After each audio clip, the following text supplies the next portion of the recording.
تیم ملی المپیک تاجیکستان بازی دوم دوستانه خویش را با یکشین تاپ 23 ساله کشور هنگ کنگ برگزار نمود. رقابت مذکور نیز در ورزشگاه تالکو آرین شهر ترسونزاده برگزار شد و این دفعه دستپروران مبین ارگاشوف به پیروزی دست یافتند.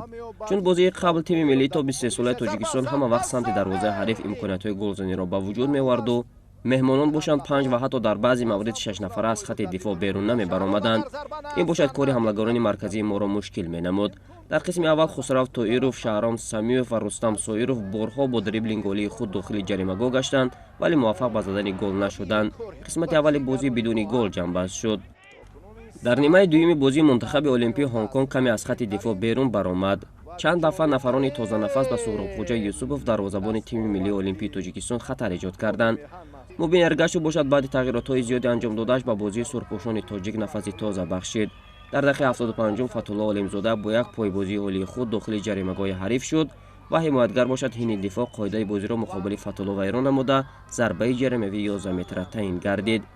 پنالتی را یک از بهترین بازیگران رقابت مذکور حمدانی کمالوف با یک باوری تمام تسلیم دروازه نموده حساب را باز کرد.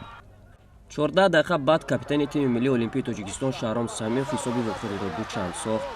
مثل بازی قبل ملی‌پوشان تاجیکستان در ثانیه‌های آخر به دروازه خود باز گل سر دادند. چن هاهین بعد از نیمکت‌های ذخیروی برآمدن توانست به یک گل میزبانان جواب بگوید. با همین گل زده هنگ کنگی‌ها رقابت با حساب 2-1 به سود تیم ملی المپیک تاجیکستان جنببست شد.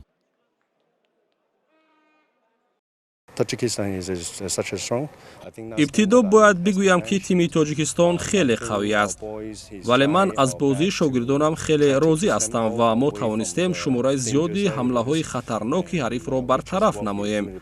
پنالتی تعیین شده تاثیر منفیش را در بازی فوتبالبازان ما رساند.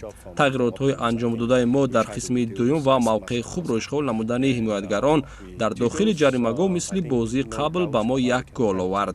در برابر گل زدن پیشتر از آن با پرسینگ خود ما کمی هم باشد توانستیم امکانات خوب را سازمان بدهیم.